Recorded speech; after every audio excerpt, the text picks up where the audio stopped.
Tapikas bahin dismissed Bulacan First District Engineer Henry Alcantara. Miuli sa mabot og 110 milyones cash sa panudanan sa gobyerno.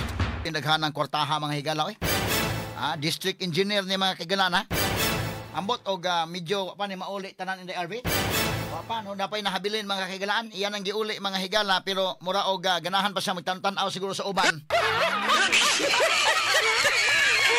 300 milyon ning iyang igiuuli mahigalas gobyerno sa pangurakot mga sukid tigpaminaw na uli 110 milyon pa.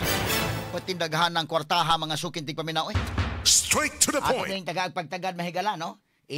Kuan lang sugot lang ang gobyerno mga higala nga sige, ang 300 milyon nga iuli lang sa nag-unsay madata-data nimo. Sayon kay mahigala gikuha ang kwarta karon ipauli iagi og data-data.